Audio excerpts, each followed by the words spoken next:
Okay, Beast, you ready to go? Yeah, Okay. let's go. Let's do this. Here we go. Good luck.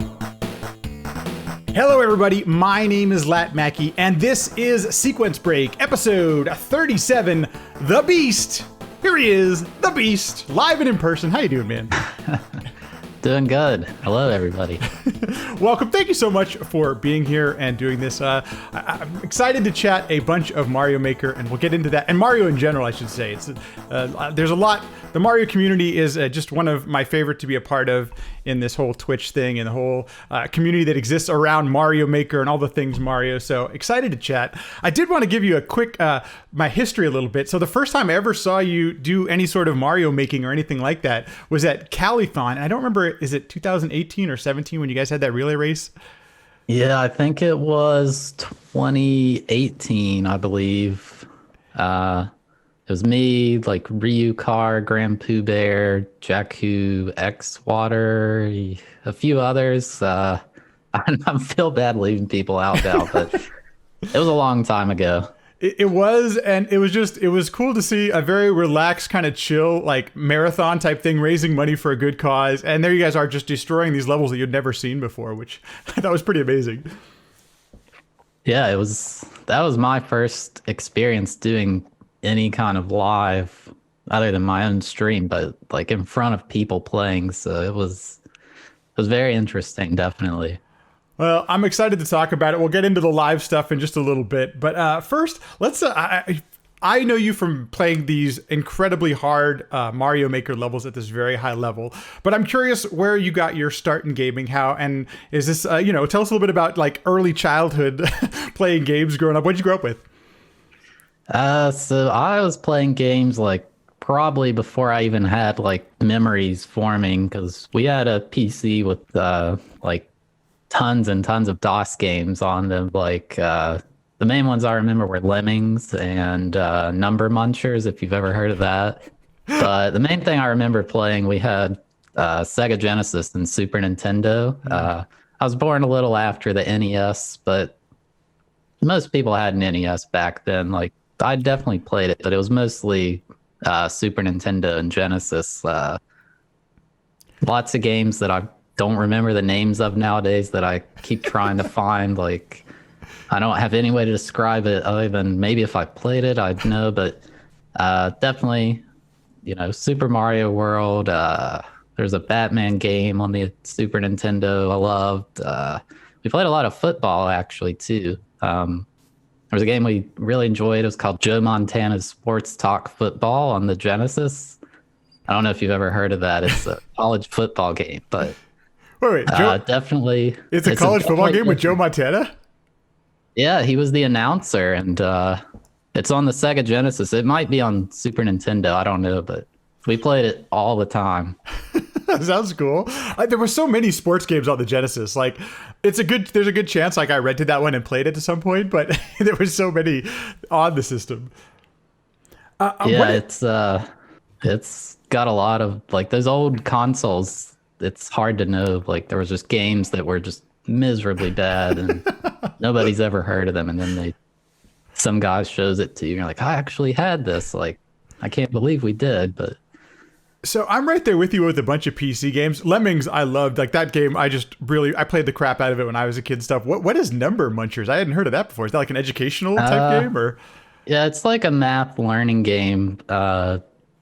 Just like grade school arithmetic, I think. But I guess my mom and dad got it to help me and my brother learn or something. But it was pretty fun. A lot of people I've talked to about it said they had it back then. So yeah, it's coming up in the chat. Decent. Yeah, I'm surprised. Okay, yeah, it could have been too terrible, right? That's cool that you did the PC gaming thing. Last episode, King Dime was on, and he speedruns classic Doom games and stuff like that.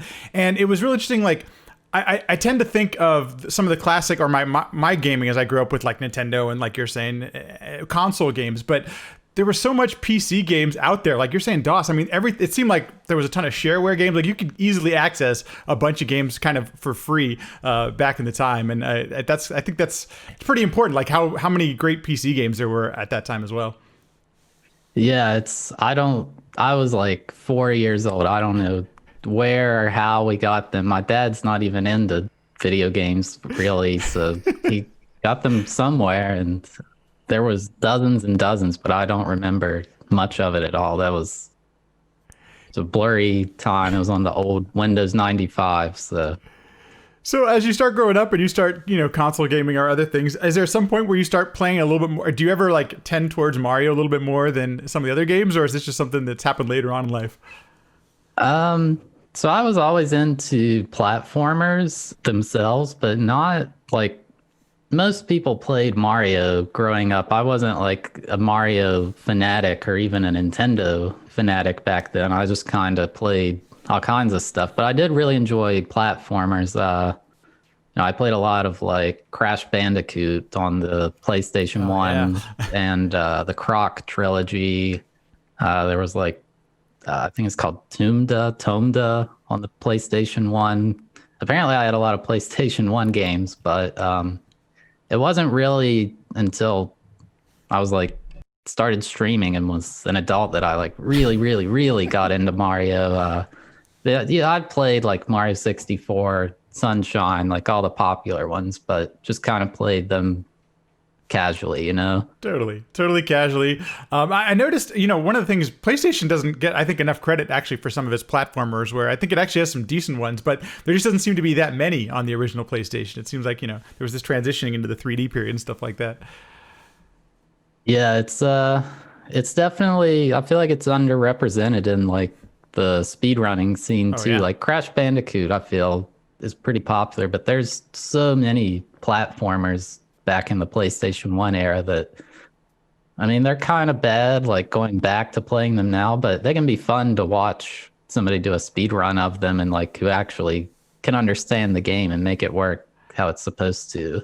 I would say, I shouldn't say recently, like 6 or 7 months ago, I played through Symphony of the Night, and I gotta say, the 2D sprites and graphics from that time period hold up so well, and surprise, obviously a lot better than their 3D contemporaries, And I think that's one of the things that's kind of nice about it. You can go back and it still feels like you're kind of playing like a game that still looks good and plays good. Yeah, that game definitely, specifically, definitely, it looks nice even today. Yeah, absolutely. Did you venture out? Did you try? Would you go RPGs or action adventures or anything like that, or did you stick with platformers or variety? Yeah, I played a lot of like JRPGs like Final Fantasy and The Legend of Dragoon on the PlayStation 1, Oh, nice. Yeah. Kingdom Hearts. I also got into shooters a lot when like Halo and Call of Duty were super popular. Like I feel like most people were playing those back then, but it was mostly I played like tons of stuff, I guess. Like, my brother was really into sports games, so I played with him a lot, like all the Madden and NCAA football games. But it was mostly, I guess, I kind of had like a phases of games. Like, I was really into shooters when those were popular. I was really into sports games until I got into shooters. And now it's pretty much all platformers and occasionally some RPG stuff. I'm glad you mentioned the sports gaming too, because there are a lot of sports games I love, and in speedrunning we don't see them too often. I do speedrun some golf, but like a lot, not everyone, especially in the speedrunning community, we don't see a lot of sports games on the streams and things like that. But they're social, they're fun. You can play with friends. There's a lot of great fun aspects to playing, a Madden or one of those 2K, any of those type games, modern sports games as well. So Yeah, it would be interesting to see. I don't know how you would speed run a game like that. Maybe some of them have like side modes and stuff that's like mini games and things. I haven't looked into it at all. Maybe there is like a Madden speed run scene out there. I don't there know. might be one, right? It's funny because like golf lends itself quite well to speedrunning, because people speedrun golf in real life. Like there's an actual real, speedrunning that actually correlates people run. Literally, you can see sometimes people running on golf courses and stuff like that. So to speedrun it, the video game makes a lot of sense. And if you haven't seen it, somebody did a great video on Wii Golf recently that highly recommend. But you can see golf lends itself quite well. But did you play any Guitar Hero? The chat That's true. Yes, I was very, very throughout high school. Pretty much, I was very, very into Guitar Hero and Rock Band. Actually, I won a contest when I was 16, and I got to go out to Neversoft, who their studio doesn't exist anymore, which really sucks. Yeah. But they took me out there and like toured their studios, showed me the Guitar Hero World Tour, which came out after 3. Like I got to play it really, really early. I was just a kid. I was like, this is awesome. This is the coolest thing that's ever happened. But thinking back, it was really cool. Like, but I was really good at it. And then, it's like any game. If you don't stick with it, like the people who do keep playing, they just get better. And then you say, yeah, I used to be good. But now you look back, and you're like, I cannot hang with those people whatsoever. If my recollection, if I remember this correctly, it seemed like everybody was playing Guitar Hero or Rock Band for a period of time. Like, and everyone could. I think because the game was so accessible, it's easy to pick up and to start, at least to get into it, right? Yeah, it was around probably 2007, 2008 when it was at its peak, and then a lot of people quit, and I didn't until pretty much when I went to college. I didn't bring my games with me. That's the main thing that made me have to like stop playing. And if you take a break from any game that long, it's hard to get back. Lots of muscle memory and things like that.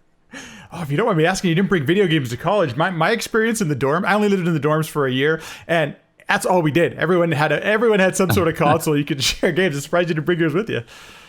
Yeah, my mom and dad talked me into it. They were like, you're going to do horribly. Like, you're going to just play games. You're going to never go to class. And I kind of agreed. So it was just for the first semester. And that was the best semester grades-wise. I was gonna say, I actually did drop out of college after my first year. So maybe there's something to that. Yeah, it's definitely, you're out on your own and way easier to just stay home and play than especially if you've been playing the whole night and you have like a 9 a.m. class or anything. And I definitely did. That class I did not do well in that one. That's for sure.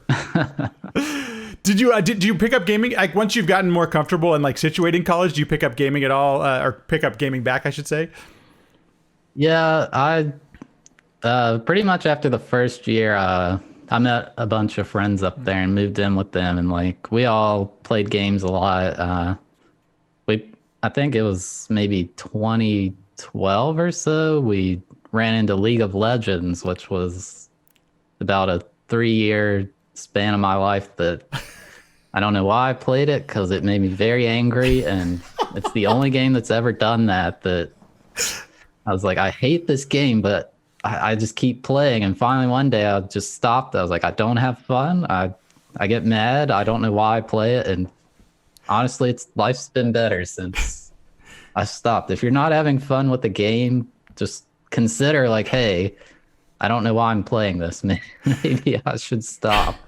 I say this with all due respect. I can't imagine you getting angry at a game. I mean, I've watched your stream now for 3 years, and I don't think it's the only game this has happened with. Like it's something about it. I don't know. Maybe it's competitive, it's the MOBA Yeah, I don't know. Game, dependent on your teammates as well as you. So, but it's definitely been better since I stopped. I have heard people losing periods of their life to a MOBA or sometimes WoW, like what are some of the other MMORPGs, some of those type of games, and kind of sucks to lose that portion of life just to that. But but then again, I think so I don't know if you had this experience while you were in college, but one of the things that I liked about gaming in college was I was starting to get better at games, and so like playing with your friends as you're getting better at games, there's something actually really fun about that you're all learning together, figuring out new strats. Like there's this communal aspect to it, that I don't know if you had the same experience, but yeah, most of my friends they were more like, I guess I don't like saying casual gamers, but like they didn't. Yeah, they're definitely not into it as much as me. Like you beat the game and they're like, cool, we beat it. I'm like, yeah, but how good can we get? Like that was sloppy. Like, we can be perfect. We can do great. And they don't care. Like it's just kind of play and do it. So they definitely, they were interested if I wanted to get really, really, really good at something I was playing, but they didn't really want any part of it. So I'm curious, what got you away, or what made you finally take a step away from League and trying some other games, and what games were those, if you don't mind me asking?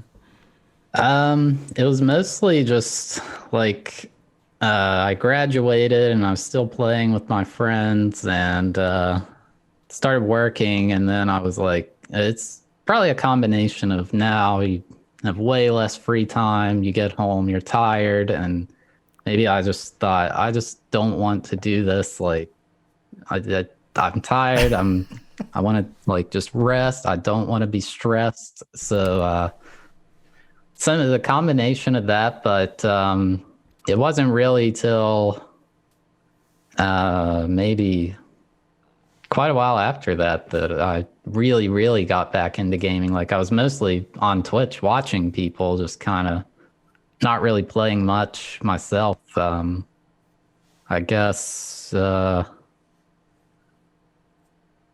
maybe it's hard to tell, I guess. Like I don't really remember this series of events that well. Like I know that I stopped playing and then now I'm here. Like it's kind of like a blur that a lot of things happen so fast when you get into streaming and things. It's way different than just sitting at home playing a game. Like it's suddenly, you're like, I gotta go stream, I gotta do this, and it becomes more than just relaxing playing the game. Well, so like that's interesting. So do you remember if you did you start streaming before Mario Maker, or did Mario Maker come first before streaming? If you can remember. No, I played Mario Maker a lot, and people said, we want to see you stream because, I was in the community involved talking to people. I watched on Twitch, but I was just there playing. They're like, we want to see you stream. I was like, all right, I'll try it. I don't know. And it was really fun. And so definitely, it was because of all the people in the community. They got me to do it. I would have never done it on my own, probably. And so I guess definitely between Mario Maker, me playing that and stopping playing League, I wasn't really playing much games at all, honestly. Like maybe just every now and then. I like to watch like on Twitch, but it's kind of a dead period, I guess. It's funny. I mean, I hear this all the time, especially on this podcast, about people taking a break, and it's. I'm sure it's possible, especially 3 years in that competitive, league can, as many of I've heard at least. I don't play, but that it can be a grind. So perhaps it's a good reason to take a little break there, a little mental break. Yeah, it's definitely like it becomes a point like you're playing. It's very fun. You're just playing with your friends and you don't know what you're doing, everything. Then one day you're like, well, there has to be a best items to buy, best places to go, abilities to level. And then once you start learning that, it becomes like a course, like you're studying, you're like learning, you're like, okay, they did this. So Right. now let me see, I need to do this, blah, blah. And it loses the fun aspect and it's more, you have to do this or else you're not winning, no chance. So. Absolutely. I'm curious. So, as transitioning then over to the Mario Maker side of things, if there's one thing I've discovered from watching your stream is that you seem to really have a passion for the game. Yes, you stream it all the time, but also it sounds like you play off stream and stuff like that. When did you first play Mario Maker, and what was it about that just kind of like sparked your interest? So yeah, like I said, I wasn't playing much games. So I don't know, I was in the dark or something, like, because I didn't know the game existed. I'd never heard of it. And apparently it was advertised like really heavily, like people involved with Nintendo, like they were very excited. But I was on Reddit one day and the game had been out for a few weeks maybe. And I saw this post on the front page. It was like the hardest Mario level ever beaten. It took 9 hours. I was like, oh, what's that? And it was Pangaea Panga, his level P break, and it was like crazy. And I just watched it. I was like, oh, that looks so cool. Cause I always like to be challenged in games. Like I like to do difficult things. And I was like, I want to play that level. Like I think I could do that. So that was what showed me the game and got me into it. I started watching Twitch. I found like Trihex and Snarfy Bobo was playing, and then I saw Panga's stream finally, and he was building his next level. And I was like, I have to play this. So I went and bought the game, and then like any person who picks up Mario Maker who's watched it, you pick it up and you're like, oh man, this is this is a lot harder than that guy made it look. Like it's you can't just pick it up and dominate. Maybe you have to try a little harder. That's so awesome because I think my line into Mario Maker as well was Panga, actually. Panga at the time, and he still kind of does sometimes, he streams late at night. And being that I was here in California, it wasn't too late at night here. So it was great that you could see him start to put these things together. And then I found out how young he was, and that just made me angry that he was doing these amazing things being so young. Like, dang it. But I'm glad to hear that's what sparked your interest, because especially some of his first levels that he made were just, they were amazing. They were awesome. I'd never seen anything done like that. I wasn't aware of the hacking scene. I don't know if you'd ever played a Mario hack or anything up to that point, but like it was awesome to see these things like put together that way. Yeah, it's funny you mention that because I saw Panga was famous before Mario Maker. He made these crazy ROM hacks. Like there was the Item of Use series, and most people, if you'd seen some crazy Mario thing on YouTube back in like 2012 or so, it was probably his video. I didn't know until like maybe over a year after I knew Panga. I was like, wait, you made that too? Like, I thought you were just the Mario Maker guy. And no, I definitely saw it and remember it. And so that just blew my mind even more. I was like, you're just a natural at this. One of the things that's come up, and I agree with you. I don't remember Mario Maker being like I found Mario Maker through Twitch. Like I don't remember seeing maybe I wasn't watching too much TV or anything. But I'm always curious too, like because like the Wii U wasn't a very popular console, and I wonder if that may have had some sort of effect on it as well, for not being able to catch fire. That eventually it finally does, thanks to Twitch. It seems like there's this community that props up around.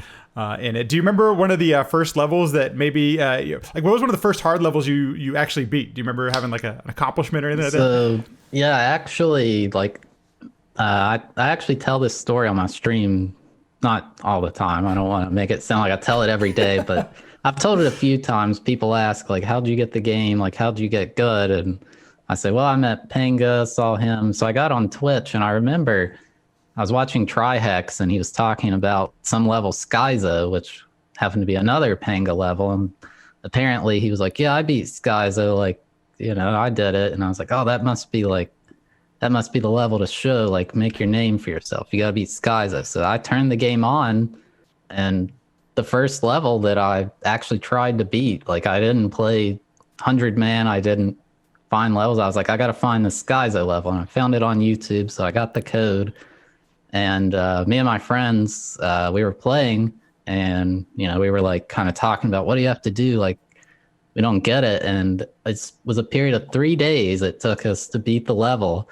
And then I beat it. There's a shell jump at the end. I didn't know what that was. I didn't know how to do it. So I watched other people do them. I was like, how do I make Mario do that? And I kind of figured it out like in my head. I was like, okay, and then just got a bad shell jump. The video's up there still. I didn't know you could turn comments off, so there's comments all over the screen blocking the view. Like I played the level like that. I didn't know you could get rid of them. And I finally beat it. I was addicted. Like that was like adrenaline rush. You feel great. Like it's like I got to beat more levels like this. So that was the first level I beat. It took 3 days. I don't know how many hours each day, but it was. I definitely wanted to play the hard levels. That's why I bought the game. Okay, so I got to ask you, and you're kind of touching upon it as well. What was it that kept you coming back? Is that you mentioned you got addicted to it? What were the things that really appealed to you, or why did you enjoy playing it? It was just like you could see the clear rate of the level. Like it would show, only 100 back then when the game was like super popular. His levels had millions of tries. It was like only 100 people beat this. I was like, I want to be part of that 100 people. Like that's a really exclusive club. So I guess I'd like to be good at the games I play. So the drive to be good, as well as like clearly a lot of people are trying this and only a few can do it. Like, and I thought I had what it took to do that. So it's a great feeling when you beat a really, really, really hard level. Like I think even not just Mario, any game, like if you're playing some game and it has like a hard mode or whatever that the devs put in to really challenge the player. Like when you finally do it, you're like, yes, like it feels great. Like you feel relief, you feel accomplished, and it's just Mario Maker gives you that over and over. There's millions of different levels to do it on, and it never ends.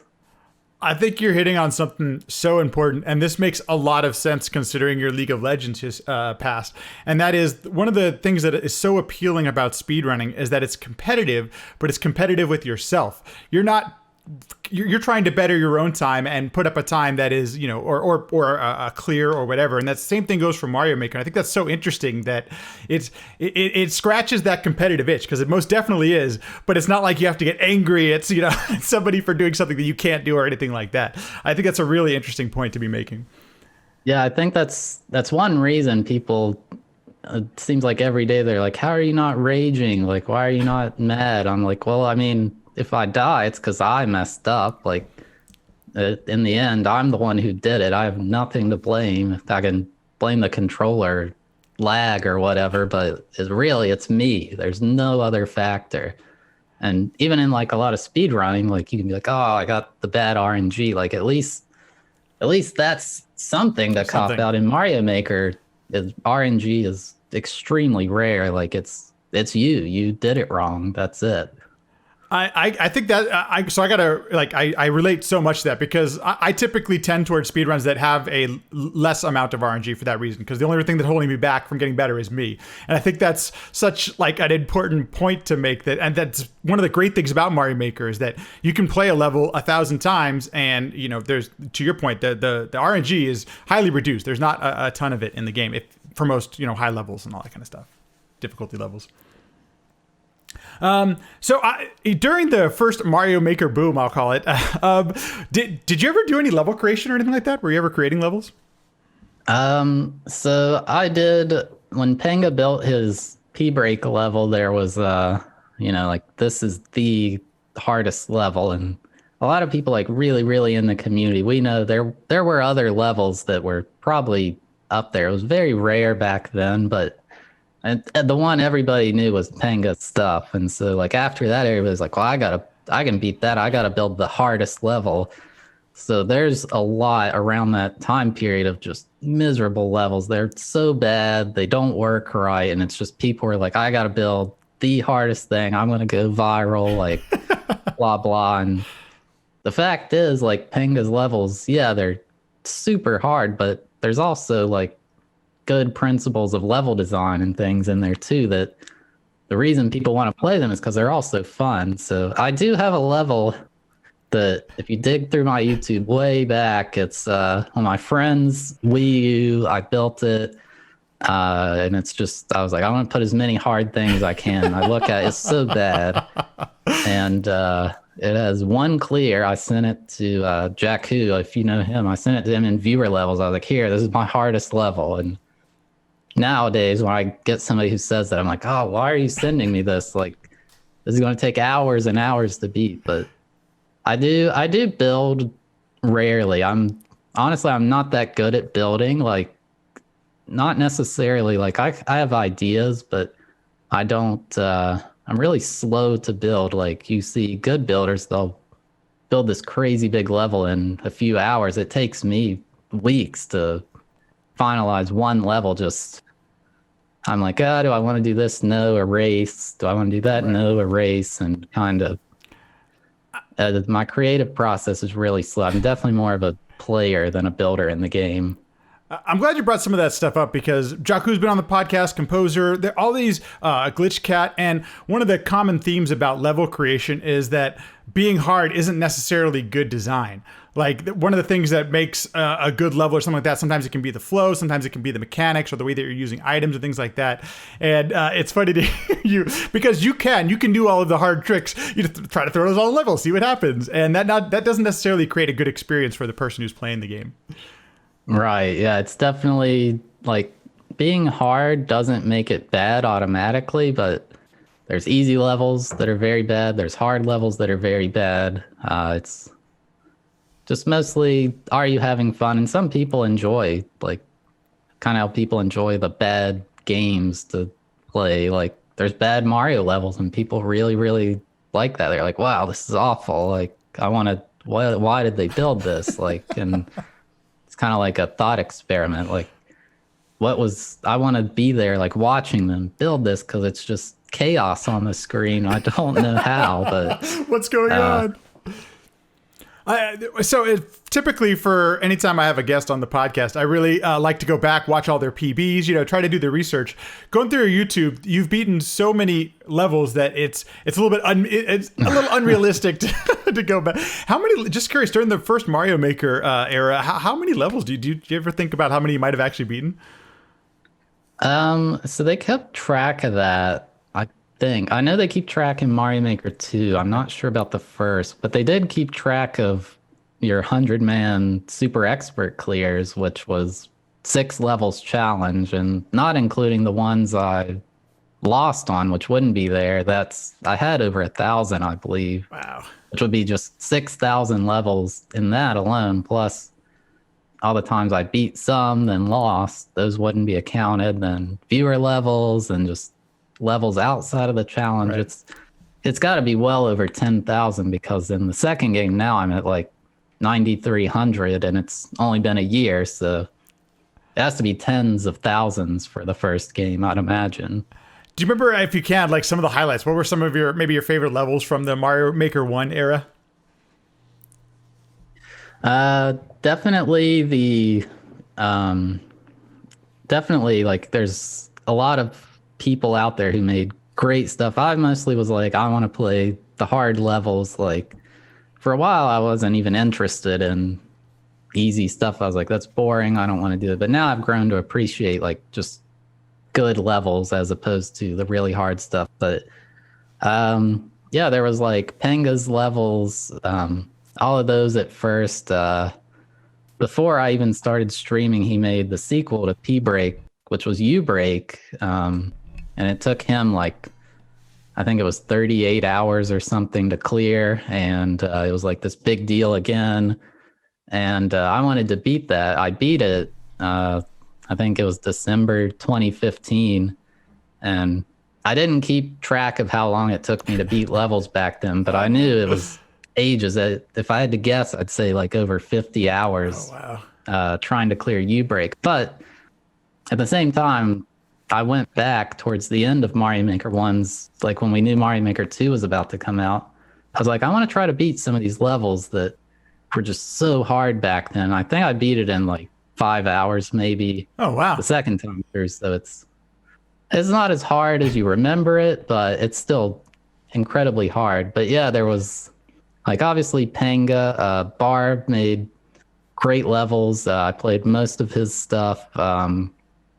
I got really into the NSMBU stuff as well, which a lot of other streamers, they didn't like that style as much. There's so much advanced tech in that style that probably the best one that I remember beating was actually the day before Mario Maker 2 came out. I was trying to beat one final level. Like this is my magnum opus of the game, like seal the game, and it's called the amusement park. And it took me 37 hours of just painstaking grinding. I hadn't grinded like that in so long, and it's fun to do, but once it gets past like 5 hours, you're like, all right, how long is this going to take? And then it ends up being way longer. But it's the hardest level I've beaten. It's also extremely cool to watch. It's just everybody I show it to, they're like, I don't even know what's going on, but it was definitely probably the highlight of the game for me. I was able to watch that one before our chat today, and it looks so freaking cool. But it blows my mind. Obviously, I didn't sit through all 37 hours of your grind, but I'm like, the fact that a level at that point, after you've been playing for a few years, still took 37 hours, kind of blew my mind. I'm like, holy cow, this thing must be hard. Yeah, and then it's crazy that because people come to my stream, they're like, "Oh, you're the best ever!" Like, and I'm like, I mean, maybe the best you've ever watched, like on stream or something. But trust me, there's levels out there that just I can't beat. Like, I could if I played for hundreds and hundreds of hours, but there's it's crazy how good some people are that I see it and I'm like, I don't know if I could ever achieve that. Like that's above my physical capability. I think that's one of the cool things, actually. So one of the things I haven't been able to find or communicate with any Japanese Mario speedrunners, anything like that. And there's a whole scene of speedrunning and Mario and high-level gameplay that, we here in the States or any Western-speaking, people, we were not even aware of. But one of the cool things about, especially Mario Maker 2 and some others, is you can see some of how good some of these players are, even though you may not be aware of them or know who they are and things like that. I think that's a really good point to bring up. Yeah, it's gotten better in Mario Maker nowadays that they're active on Twitter, it seems. That's where I see most of those players. And I'm familiar with a few of them, but there's lots of people they'll post on, I guess, Nico Nico, the Japanese equivalent of YouTube. And like, I don't know how to read it. I don't know what it is, but somebody will show me this video. I'm like, who is this guy? Like, this is crazy. And it kind of reminds me, like watching the Summoning Salt stuff. They'll be like, there were two separate speed runs, like over in Japan, these guys were running and had their own little thing. Then over West, we had this thing. And then later, when technology, I guess, got better, it merged and everybody was aware of each other. So at the point that Mario Maker 2 comes out, Mario Maker 1 had there's now a community. Mario, especially in the speedrunning community, Mario is definitely one of the more popular communities within speedrunning and all that kind of stuff, which is really awesome because in my experience, at least, it's been very friendly. My first speedrun that I ever did was Super Mario Brothers 3, and people were very anxious to help you out and welcomed you, and you shared strats and all that kind of stuff. I always appreciated that about the Mario community. How exciting was it, or tell me a little bit about Mario Maker 2 coming out? And I'm curious if we can correlate this a little bit with, because I don't remember when you went full-time streaming, but I wonder if it relates to the two at all. Yeah, so I think when Mario Maker 2 came out, the end of June last year, 2019, so I think it was announced February of that year. Okay. So I had definitely been full-time for maybe a half year by that point. Okay.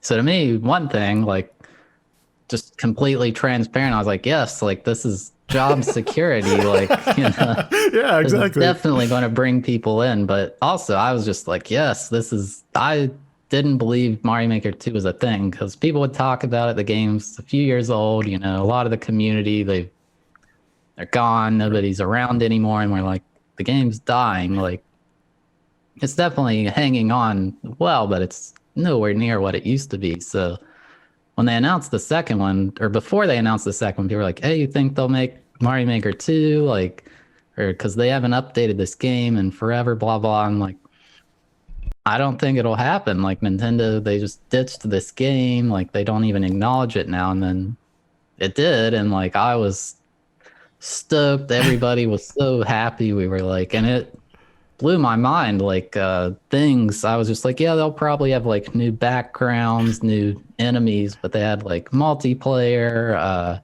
You could play as all the different characters. I added the story mode, which was kind of a flop. It was good for your average player learning how to play the game, but for us that had played the first, it was kind of boring. But just the things they added in, I was shocked. Like, I couldn't believe it. I will say the story mode helped me. I didn't get a chance to play Mario Maker 1. I didn't have a Wii U at the time. And it's like, story mode is perfect for a person like me who wanted to play this game. And it goes perfect with the Switch. They added new game modes. It just seemed like they kind of gave, the first initial release was like giving the community, it seemed like almost everything they wanted. It just seemed like a great gift. Yeah, it definitely taught people how to build with the new tools too. Like, here's the seesaw. You're probably wondering, like, what all can you do? And it shows a few contraptions and things. So, like I said, I don't build much, so maybe it helped people a lot more who like the build levels. I mean, it's kind of fun. It wasn't bad. It was just your average Mario game difficulty, I guess. Right. They changed some of the mechanics, and I was curious if that was a challenge for you to transition with the game working slightly different than it did in the previous version. Yes, it was very difficult. From the second I started playing the game, I realized like this just is different. Like, because I thought, wow, I'm gonna pick this up, I'm gonna dominate. Like everybody's gonna be like, he's the greatest ever. Like, he can already beat anything. But I picked the game up and I'm playing just regular old stage, like trying to do some platforming, and I'm like missing my jumps. I'm like, what's going on? This is easy for me. Why is this happening? And I don't know what it is. It's just slightly tinkered with the entire physics. Like one thing they added, there's buffered jumps. So in Mario Maker 1, you had to touch the ground before you could jump. In Mario Maker 2, probably have 3 frames or so to press the jump button. And that's just a difference. Like now you can press it really early and still get your jump off. But for the most part, for your average player, just playing like platforming and regular levels, there's not too much difference. It's mostly at the really, really, really high level, the game changed quite a bit. So like in Kaizo levels, one of the standard tricks is doing a shell jump. You throw the shell at the wall and bounce off it. And they changed the timing. When you release the run button, there's like a few frame delay now. Mario, he won't throw the shell until a few frames later. So every single player picked up the game. We're like, yeah, we know shell jumps, we'll do this. And everybody was throwing the shell too late, and it would hit us and kill us. Every single person, you'd see it on every stream. And so nobody could do them again, and we had to learn this new timing.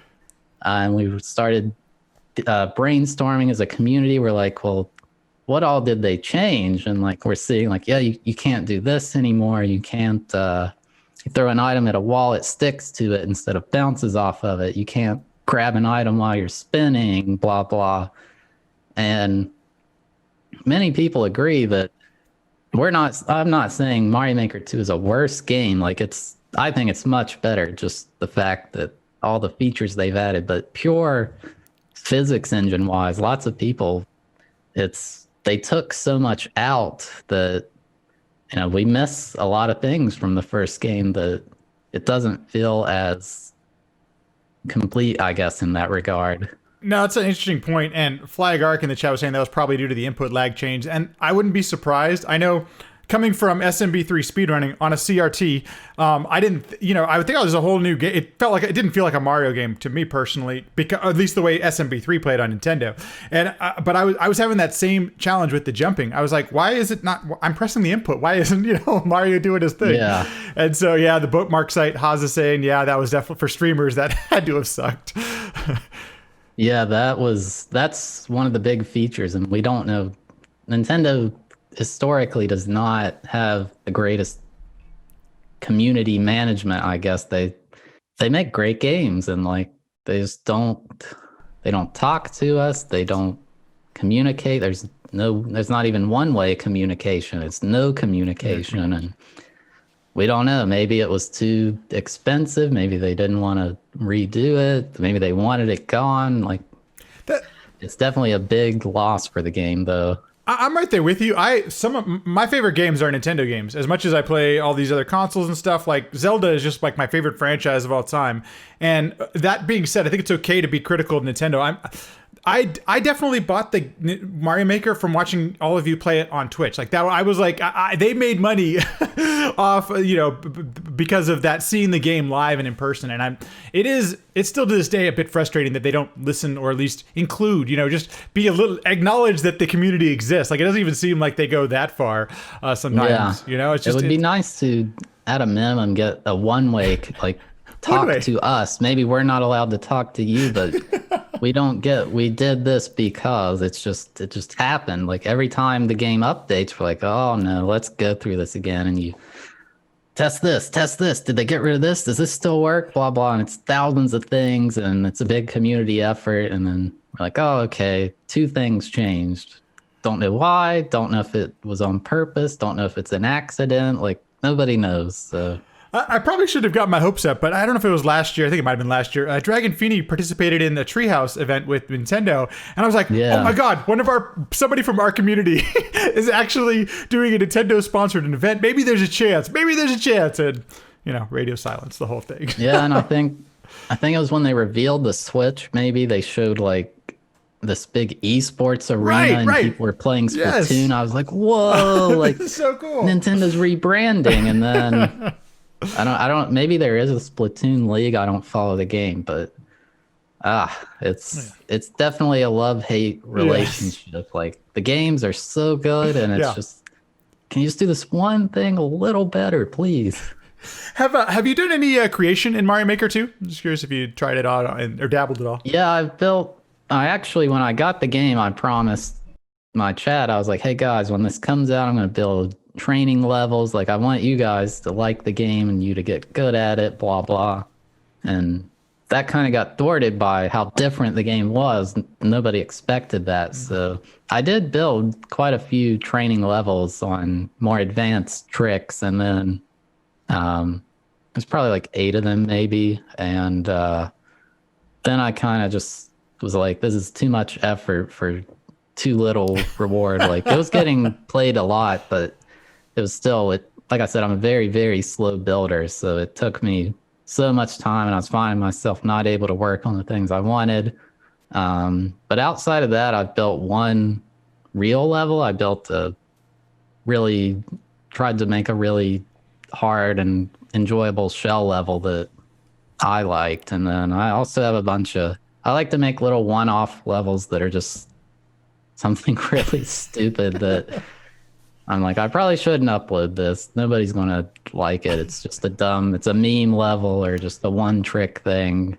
So I have like, if you go to my profile, there's like 35 levels, but I'd only say 10 of those maybe are real levels. The others are just stupid things that I thought was funny. No, that's important though. So I've watched Barb do some of his creation streams, and he talks about he makes them for himself. He makes stuff that he enjoys playing, and I think that's a good way to approach it because, to your point, why the hell do it if you're not going to enjoy doing it?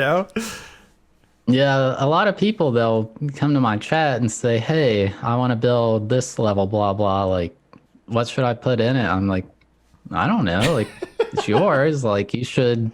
If it's a hard level, you're going to be playing it quite a bit to be allowed to upload it. So I hope it's stuff you like doing, like, and some people get discouraged because they like something and then other people don't. And I'm like, well, you should build stuff that you enjoy. Like, it's kind of like a creative thing. Like, I mean, maybe some people want, like, I only want the build to be the big famous builder, blah blah, and get recognition, but I think you should just build what you want. Like, maybe you'll build it and one person will really enjoy it, but I mean, if people come to me and tell me I played your level and it, like those training levels I made, and it really helped, like, it does feel nice to hear. I would like to build more, but I never, especially not now, I don't have the time at all. But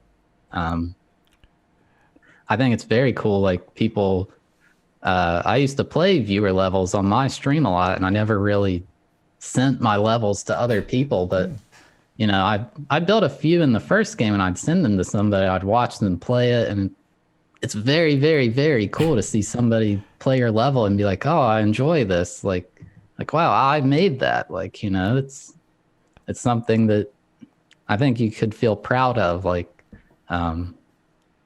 it should be what you like, and if other people don't like it, there's definitely people out there who will. I don't think any level nobody ever would like. I couldn't agree with you more, and I think that's a huge takeaway. I think for people who are interested in level creation, make it for yourself first. There's definitely something to that, and I would venture. Obviously I haven't interviewed all of the creators out there, but I would venture to say that many of them make sure that it's enjoyable for themselves before they release it to the world, because that's part of the fun. I mean, you want to play a level that you want to play, right? So. There's a couple other things that just real quick I want to touch upon, and like one of the things I really liked about Mario Maker 2 was some of the additional game modes, and one of them was like the Ninja speedrun, which I should spend more time on because I'm a speedrunner. It should be something fun to play, but I think they've done a really good job with that. I really enjoy that. And then have you done any of the? I think I've watched some of the speedrun stuff. Yeah, so that's another thing on Nintendo. They don't really communicate well. The first one, when they announced the new Ninja speedrun feature, we're like, oh, that's really cool. Like, I want to try that. And the first one came out right away. And then, so it came out, we played it, and we're like, all right, so it came out on this day. Maybe it'll come out like a week Yeah. from then. And then there was no level. Everybody in the community was like, all right, let's play the next one. Then it wasn't there.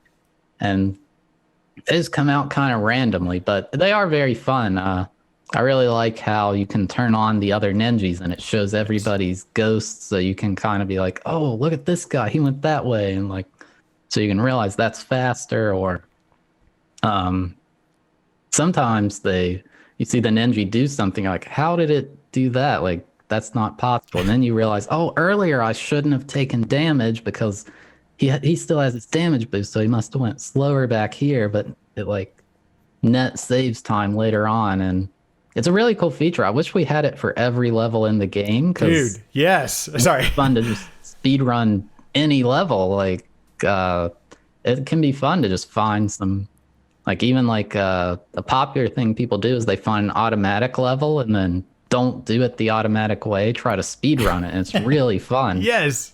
Routing is just intense, like things you could never imagine, like these crazy hard jumps, and it's a level you're intended to just not touch the controller. And if you could see the other ninjas, it would be really cool. I don't know why they don't do that. It's one of those things. It's like, man, Nintendo. Just I don't know what kind of effort that takes to do that. But like, oh, that would have been, like you're saying, awesome inclusion. They could have done that. The other, not to, I hope it says, I don't want this to make this like just a we're point, calling out Nintendo, but they make games that we all love, and I think that's why we're so passionate about it. But like the versus mode has been my favorite and the most frustrating mode I've ever played in my entire life, simply because of the matchmaking, the way that the peer to peer as opposed to using servers and everything. And I don't know, have you spent much time in the versus stuff? Yeah, I've played quite a bit of versus, not as much as the people who like focus on that. I think I have close to like 3,000 matches or so since the game came out. And like you said, when it doesn't have the lag issue, like you get that rare golden egg game and it's just like offline. It's the most fun I've probably ever had playing a video game. I'm like, this is the peak. Like it is amazing, but it's so rare. And even when it's just a little bad, it's still very, very fun. But the issue is there's 4 players, and if one player is the one with the bad internet, then all 4 players all get that guy's internet, because the way peer-to-peer works, you're limited by the worst connection. And then so every time I play versus and I get a laggy match, there's this big debate in my chat. It's like, why does it lag? And somebody says, it's because it's this. And they say, they should have did this. And so nowadays I have a command that says, hey, tired of talking about this lag, go complain to Nintendo. Like, it's the same discussion every time. And we don't know, like, they could have done it with a server-based system, like, depending how laggy you are, you're going to do worse. But then you have issues like, let's say there's a mushroom in front of you. You're like, oh, I'm going to get this mushroom and then I can damage boost. You go to get it and some other guy's lagging, and it turns out, oh, he actually got that, and you run through it and you're like, hey, what gives? There was a mushroom there. So I think both ways would definitely be bad. It definitely seems like a game where you need like frame perfect latency, and I don't think you can achieve that really without everybody having great connection. But if they could somehow find a way, like maybe if they do make a new game, which I hope they do, but just somehow, some miracle, make it work every time, like I would never stop. It's so fun. I think even if there was slight frames that we lost, just having a server, but it seems, I'm not an expert in this by any means, but I have played certain games on a server that work great. Like, there are many multiplayer games that, work wonderful when they're server based. And I know Smash community suffers from the same thing, where it's like, if you can't input exactly in the exact frame you need to, you lose, just want to, especially at the highest level. So I totally respect it's a challenging problem, but man, I have yet. Maybe I've had some, but it's the perfect matches have been so few and far between that it's unfortunate. It's why I stopped playing the versus stuff because of that. It's really tough. Yeah, that's everybody's. I think pretty much everybody's tried versus. Like it's a great game mode. Like it's not just. Right. I was skeptical at first. I was like, oh, I want to just race the level and like see who beats it the fastest because it showed them interacting. I was like, oh, I don't want that. But after I did it, I was like, oh, this is great. You can grab a guy and throw him off the cliff. Like it feels amazing. But the lag, it hurts to know that this is the peak gaming for me, and I can't have it due to the technical problems. So as I wouldn't say it doesn't. I guess it kind of feels like Mario Maker 2 might be close to end of life because they haven't announced any sort of like updates or anything that are still coming at this point. I hope not, because people are still creating levels, people are still playing them. Any memorable moments, fun moments, or levels that you've really appreciated from the Mario Maker 2 era? So yeah, it's been out for over a year now, and it's definitely not had the same popularity as the first one did. It's a very popular game, definitely, but it doesn't have the same, I guess, mainstream appeal that the first one had. Like it's mostly the dedicated people are still watching it, and there's a lot of people who do. But as far as the game goes, one of the levels I really remember, a maker named Space Pig, he makes just basically levels with shell jumps in them, but in Mario Maker 2, he's branched out to do all kinds of different stuff, which is really cool. Now, this is the first time I saw this. Maybe there's a level out there before, because there's millions of levels, I don't know, but he built this level called Road of Baby, and it was just, usually he makes really hard stuff, and this was him making his easier level, and it has the new Boom Boom boss from Mario 3. And so I had always thought that Boom Boom moved around randomly, like he just was kind of chaotic. But Space Pig used him in this level. You'd bounce off like multiple Boom Booms, and you'd like jump into a pit. You're like, there's nothing here. And then Boom Boom would fly under you at the last second. You'd bounce off him, and like there'd be Boom Booms flying everywhere. And it looks like chaos, but it's actually, he's going to move to the same place every single time. And I'd never seen that. Nowadays, every platforming level I see has these Boom Boom flying around, and you know where it's going to land. But the first time you see that, you're like, man, this is crazy. Like I didn't know. I thought this was random, and now it turns out it's very controlled, and so it changed the game a lot. That's one of the. I agree with you. That's some of the coolest things I really like Space Pig stuff. It's really awesome. If you haven't, go check out any of his levels. They're really well done. But seeing bosses, that's one thing. I'm glad they included that. And I don't know if it was the last update or one of the more later updates was the inclusion of these SMB3 bosses, which was, as an SMB3 person, it was awesome. It was so great to see him being used this way. Let's see. So, okay, I one of the things I do appreciate that there is still this community. It seems like when Mario Maker 2 first came out, there was like a month where like everyone was playing it on Twitch, which was pretty awesome. I agree that it doesn't seem to have had the. I'm not sure why. Maybe because there's so many other great games out at this point too. That I always wonder if that has something to do with too. Like there are so many Fall Guys, just like, I mean, that's catching fire type of thing. So I'm curious if that has something to do with it. But there definitely is still, it seems like, vibrant community. People are creating levels. People are playing them. You've done a fair amount of, at this point, live events with Mario Maker and Mario Maker 2. And one of the things when people tell us, on the podcast where they prepare for a GDQ run or something like that, you spend hours and hours, playing playing your game without resets, learning every inch of the game. At least my recollection of most of the Mario Maker 2 runs I've seen at GDQ or Calithon or anywhere have been random. You guys haven't played them yet. The community hasn't played them. So I'm curious, first of all, how fun is it to do these events? And then secondly, how do you prepare for something like that?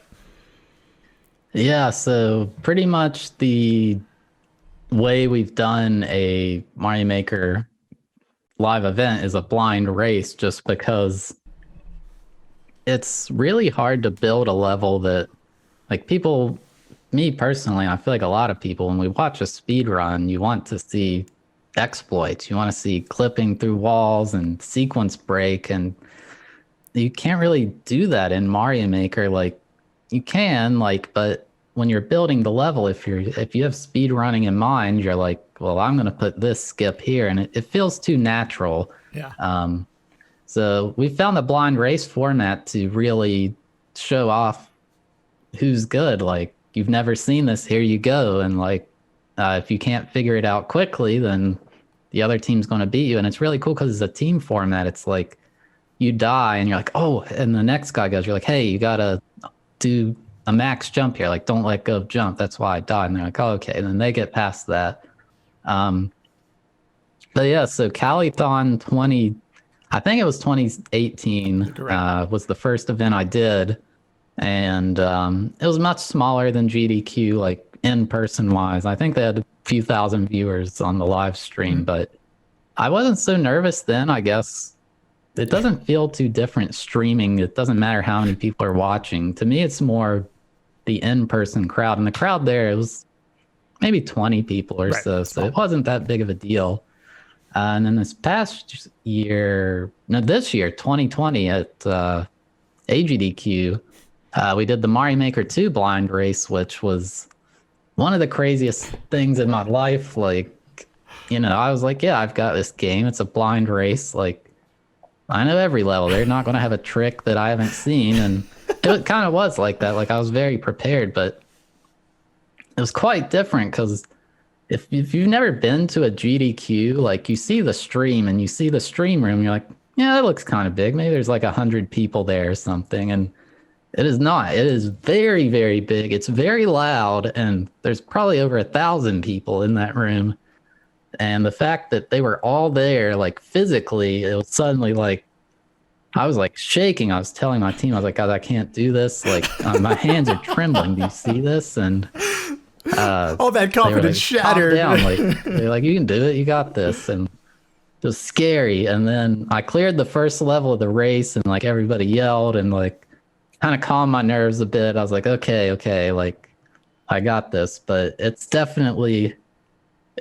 such a different experience. Like, I could be streaming. However many viewers, 100K or whatever that GDQ had, I didn't care. I was like, yeah, whatever. It's just like streaming. It's the fact that people there physically, it feels different. Like, I don't know. It's way less than how many are watching on the stream, but it's a great thing too. I'm glad you touched upon that, because we talk a fair amount of GDQ on this podcast. I help volunteer, and I've had my summer runs there and everything. And it's like Glitchcast pointing out such a cool moment. I couldn't agree with you more. Like you pointed out this, like, yeah, there's 100, 200,000, however many are watching at home. You don't know that when you're sitting there, on the chair. You can't tell that. But the crowd behind you, like for Mario Maker, it was getting warm in that room. Like, there's 1,000 people in there. Like, it was there's the electricity, the whole thing. It's almost indescribable, the electricity that's in the room.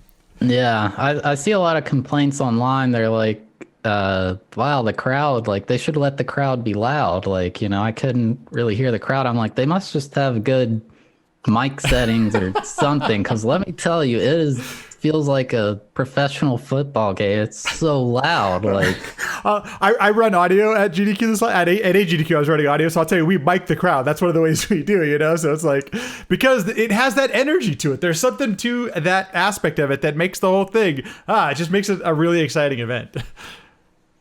Yeah, it was one of the best days of my life. Definitely. Anybody who's done a GDQ run, they probably will definitely remember it for a long time. It was really well announced. I mean, every presentation about it, and it's that's kind of where I maybe like to steer this a little bit too. Is that there is this amazing community in Mario and Mario Maker. Like, to have a Mario Maker blind race like that, I don't know the numbers, but it had to have taken, I don't know, 30, 40, 50 people to make that thing happen, right? There's all these things working behind the scenes to make that happen. Yeah, it's lots of every level made by a different person, and obviously, real games, you pay a team of testers, make sure this works right. So we get a lot of people to, hey, play this level, just play it, and they'll be like, yeah, I got soft locked here, and you're like, well, don't want that in the race, so you got to fix that, or like, hey, this doesn't really, I don't know what to do here. or this is too hard. And so it's months and months in advance. Like before our submission gets accepted, we're like, hey guys, we're going to try to do this. We need builders. And if it doesn't get accepted, we're like, well, we still got a cool level to show off. But it's definitely not just do this a week before thing. It is a lot of planning.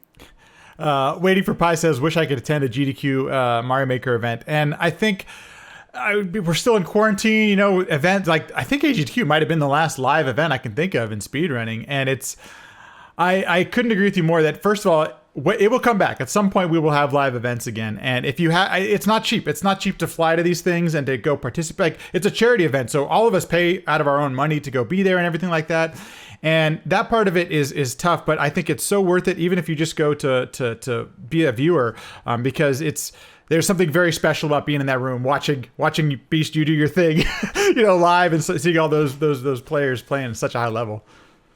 Yeah, I highly recommend. I had attended GDQ twice before I played in it, and you watch it at home. You're like, yeah, I'm gonna go to GDQ and sit and watch the runs, which that's not. I barely did that at all while I'm there. There's so much to do. Like there's this crazy arcade with Japanese imports of just wild games that are really fun, and you can go in the casual room or practice room, and you'll see like speedrunners you watch on Twitch. They'll just be there practicing. You'd be like, hey, I'm blah blah, like I love your stream. And like most speedrunners I've talked to, they're really approachable. They'll tell you about the game, blah blah, and it's a really good time.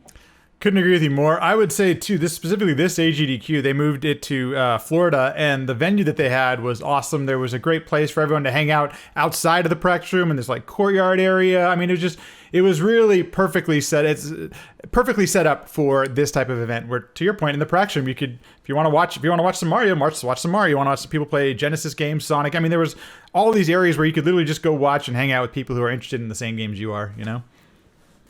It was pretty darn cool. The thing I've noticed is that the Mario Maker community is still doing things. We just recently had the 4-year Mario Maker levels. Am I saying that correctly?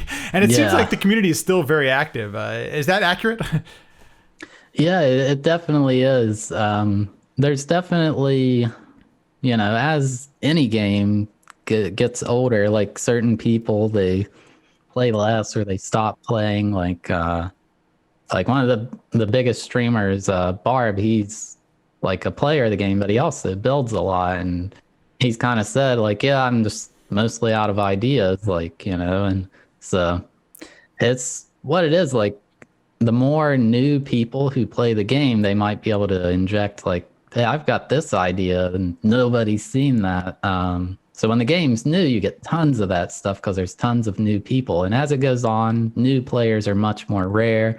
And some people who have been playing, they stop playing, which is the same thing as the first game. But the community for the game is still very, very big. The 4-year Mario Maker project was 64 different levels of tons and tons of really well-made levels and a lot of new ideas I'd never seen before. Which, what are we?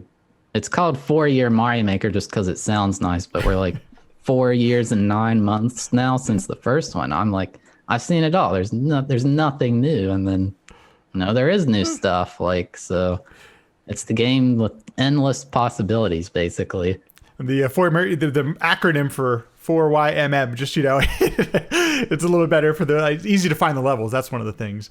I think I heard Pooh say it, I can't remember who, but was saying that basically all you need to do is on an update add a couple of new items and a couple of new enemies, and you've created a gajillion possibilities with just a small update. The ROM hacking community, we see this in Mario World all the time still, where people just add small tiny little tweaks, updates to the mechanics, maybe add a new ability and things like that, and it really goes a long way to injecting new life. But to your point, there really is an endless possibility even with the tool set that's already there.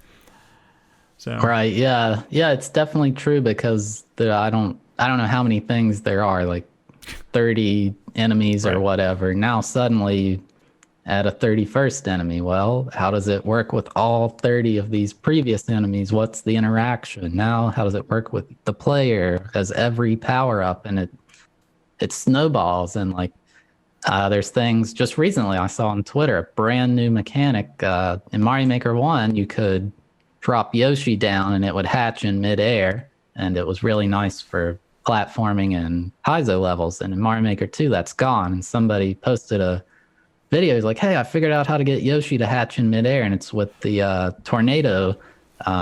If Yoshi hits that and gets bounced, suddenly it's just like the original game. And so like people are still finding new things. I don't know how. I'm not somebody who does that.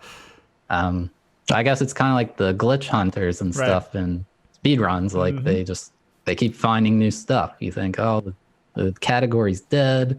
We're done, never getting better. And then suddenly, hey, here's this new trick. Like it's crazy. I couldn't agree with you more. I just saw that you posted the Yoshi thing. I'm like, they're still discovering things. Like, this is crazy that, and that opens up a whole new, people can do some great things now, or some, I should say, new things with the Yoshi and stuff like that. It's pretty awesome. Okay, so I gotta ask you. You made an appearance on Twitch Rivals recently, and how the heck did that happen? First of all, it was awesome to see you out there. But first of all, what even happened there? So yeah, I was just an ordinary Friday afternoon. I was trying to get ready to stream. I boot up the stream and I'm dropping frames, which is every streamer's nightmare. You see the red box and OBS and you're like, okay, well, what's going on? And you reset everything, nothing works. So I'm like, okay, I'll call the ISP. I call them, which is miserable. I hate it. And I'm like in the worst mood. And then so I'm like talking on the phone and my phone keeps vibrating over and over and over and over and over. I'm like what is this? What is happening? And I look and it's Twitter. So I go look and I look on Twitter and this guy Slasher, he's like a well-known esports journalist guy. He tweeted me and I was like, how's this guy even know that I'm a human that exists? I look and it's in response to XQC, who's like one of the biggest Twitch streamers in the world. He's like, I need a Fall Guys player. And I'm like, okay, I don't know why you recommended me, but sure, I'll do this. And so then XQC messages me. He's like, can you play the game? And I'm like, yeah, I can play. He's like, all right, you're in. And I'm like, I don't know what's happening. Am I being pranked? Like, and it's all real. And so I get on Rivals and, they were really nice. Like actually, he did an interview for something during Twitch Rivals and they asked him about his team and he went on this big spiel about how I'm like this awesome Mario speedrunner. Like I'm carrying the team. Like I've got it all, like the plays, the calls. And like, it was a really wholesome clip. Like, cause I didn't know the guy, he didn't know me. Like we just met literally an hour before this started. So he said this really nice thing about me and it was really cool to see, but it was just, I don't know. There was a clip of me playing Fall Guys that was on Reddit that went viral, apparently, is what happened. And it's like my most viewed clip by a landslide now. And I guess that was good enough to get me on the team. I was like, cool, like I'll do that. Dude, I think it's so cool how like Mario skills have applied to Fall Guys, because like those of us who speedrun or who are in the Mario community, like this is our thing. We like finding all these new ways to get through levels and so I wonder if that's one of the reasons why Fall Guys has been so popular within Mario and speedrunning right now. Yeah, it's instantly what we did. Us in the Mario community, we were sharing like, check out this skip I found or check out this strat. And it's like, this is just a casual party game, but in the end, there is a fastest way to beat every level, so we're going to find it. That's just in our nature. The chat, I call him the Beast. Yes, that interview was okay. So I don't know if you ever had this experience, but let's see. Last year, whenever GDQX was, I had a run at GDQX, and it was at TwitchCon, and I always think, oh man, Mario's like kind of one of our biggest communities in speedrunning. And then I go to the TwitchCon floor and you realize speedrunning is like this tiny fraction of a community on Twitch. So I didn't know who XQC was or anything like this, but I'm like, oh, Beast is on his team. This has got to mean something, So like, yeah, I only knew him through like, he's got like viral clips that I see a lot on like Twitter and stuff. So I was like, yeah, I know who he is. And I was like, why is he messaging me? What is happening? Yeah. Like this makes no sense. After my TwitchCon experience, I'm like, oh man, anytime that a speedrunner or anybody from Mario or anybody from one of our communities, I gotta support. You know, we got let's elevate because I feel like we're so small compared to everyone else and everything. So. I was glad to see Pooh and Aura and all those guys do so well in the tournament, but it was great to see everyone supporting speedrunning for just a little bit, for supporting the Mario community.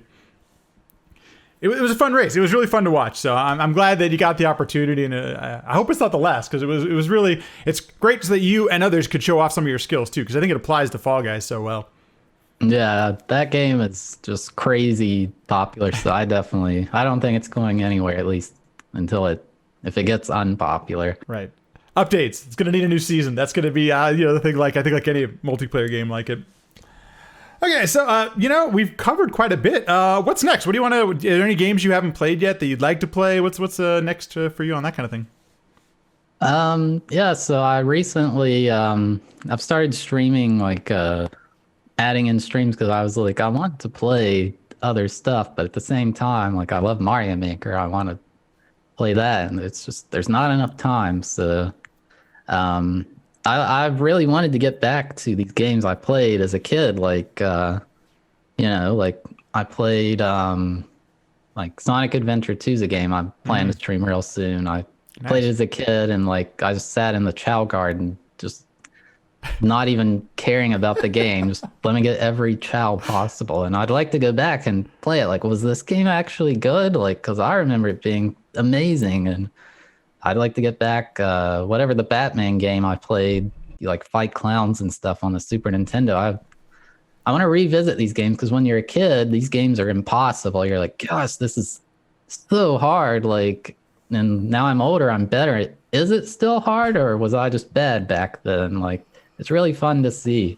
And yeah, I stick with Mario Maker, and now Fall Guys has come around, so I've been playing that a lot, but mostly would like to rediscover a lot of the games that I played back in the day, just to kind of see, have I improved? Was this hard, or was it just because I was a little kid and had no strategy?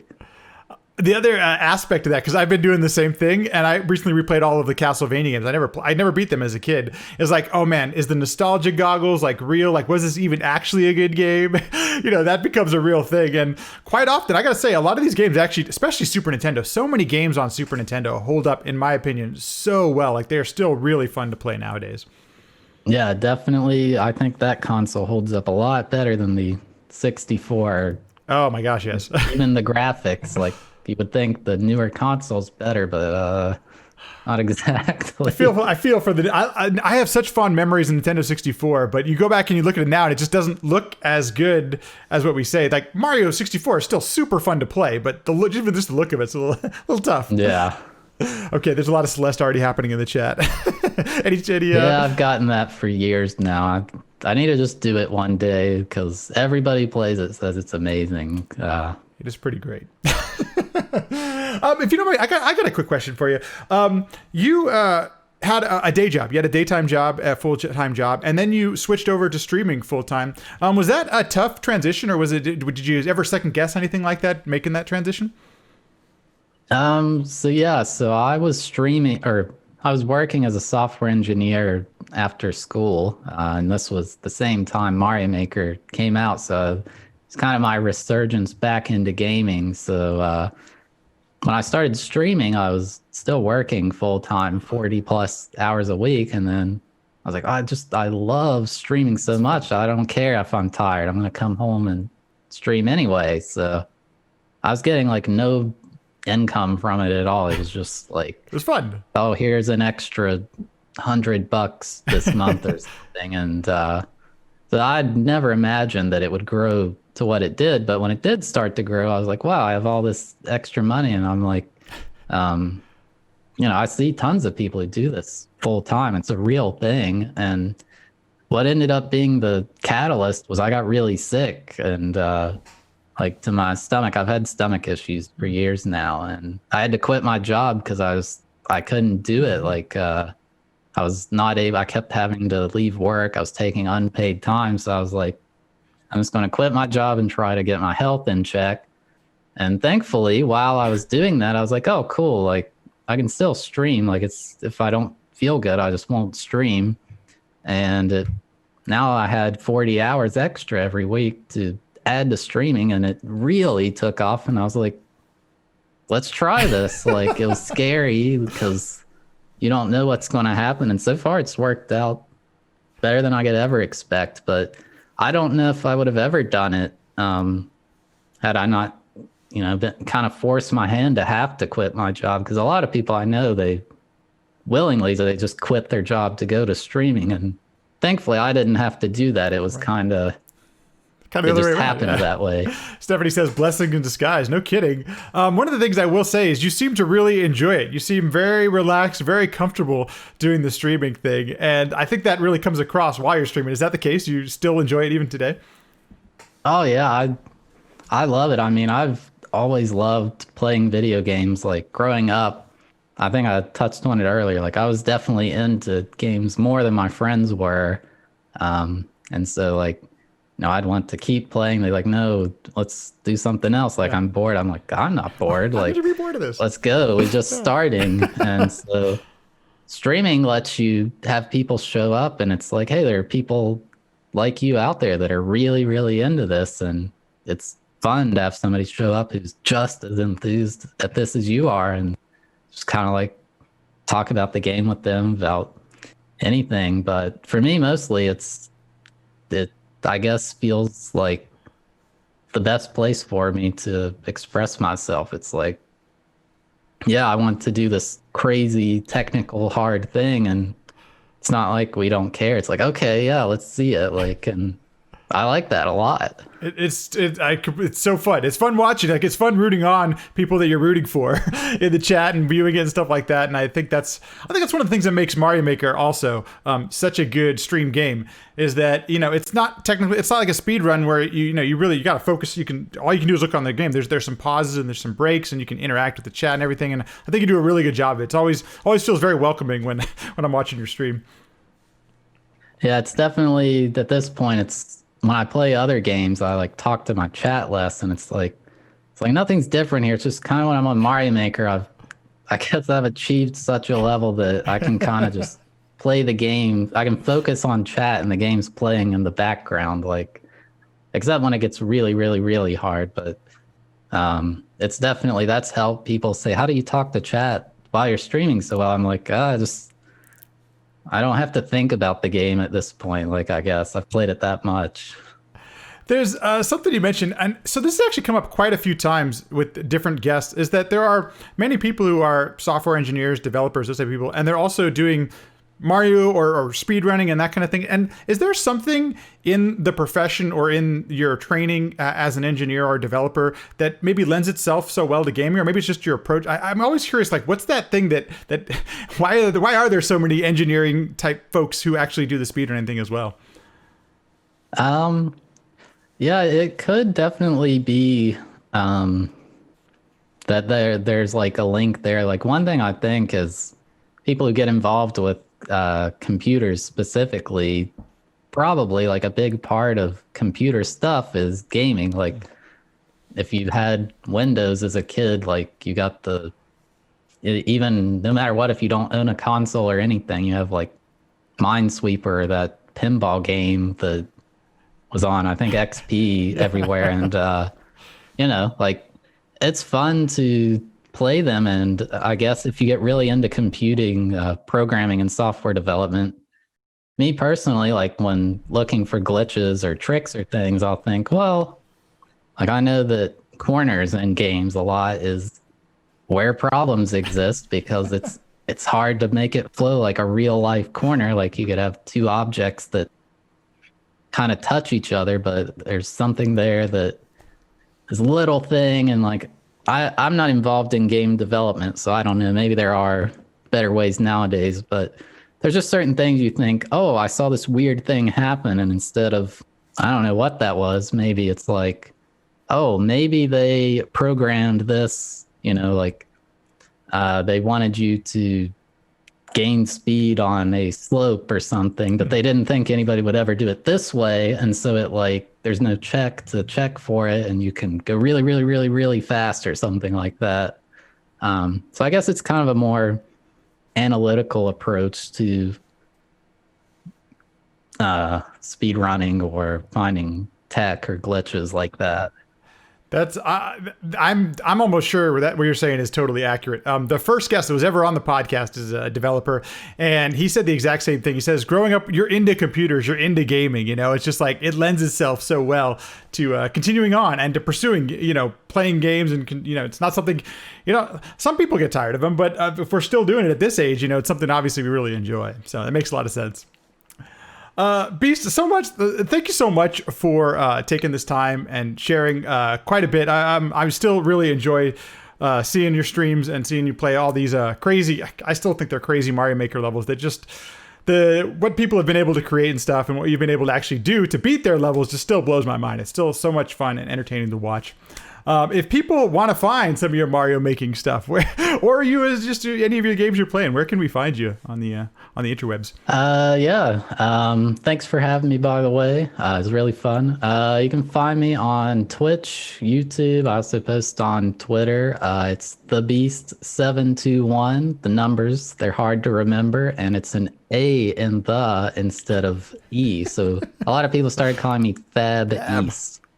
It's a name I made when I was like 12 years old, and I literally never changed it. So I gotta ask, where does the 721 come from, if you know what I'm asking? It's, on sites when your name's taken, it's like, how about you try this? And it's nothing, literally zero relevance. I'm actually trying to get rid of it on Twitch. Good. I was gonna ask. Okay. And it's hard because they're like, let's raid this guy, and they get it wrong. I'm like, no, like the numbers, I hate them. They're nothing. It's only my username. That's the only relevance. And people think it's my birthday or something. Like, no, it's honestly, it's pure random. It's nothing. I'm glad to see that the Thab thing has caught on, because when I have gone to YouTube, if I search Beast or something of that nature, you get a lot of Mr. Beast and stuff like that. But if you do search Mario Maker or anything like that, or Thab's, your videos first came up right away when I popped that into the search bar. So that's helpful that has caught on, Yeah, definitely. Oh my gosh. When is the Grand Pooh Bear interview? So you could ask about the origin of his name? Oh my gosh. I don't even know that. I don't know if there is a real story at this point. That'd be the one question. Has he actually ever told a real story at this point? So, well, honestly, man, it's been great. And I'm just a fan of Mario. I'm still playing Mario Maker. One of the great things about, I got to tell you, I thought too, having Mario Maker like on the Switch going portable and stuff, I was like, for sure this is gonna be a thing for everyone. Like, it just seems like it fits so perfectly for that. Yeah, it's definitely there's so much about why it's not as popular as a lot of people thought or whatever, but one thing, you have to pay to get online now, which basically makes the game a brick other than story mode if you don't have that. Another thing is people miss creating with the touch screen, which you can do, but you have to pull your Switch out now. So maybe on the future Nintendo console, this will be a seamless thing that both worlds, the Wii U and the Switch, will have their own thing, and it's just this great thing that nobody ever expected. I don't know. I love this idea. I think it's Carrie says, just remember Thab Day 721. That's awesome. That's pretty cool. You have your own day. Yeah, they're trying to make it a thing. I mean, if I get rid of these numbers, then I totally support that. Make it the day anyway. Definitely continue on, try to get rid of the numbers, but make that the day. I'm totally down with that. I full support of that. Thanks everyone for listening and watching. If you're enjoying the podcast, subscribe, leave a review. All those things go a long way to helping out the podcast. If you'd like to continue the conversation, I'm on Twitter @LatMackey, or you can also join the LatMackey Discord, where we have a sequence break channel. We talk about guests, we have questions. It's really interactive, really fun. Please feel free to stop on by. Thanks so much. See you in the next one.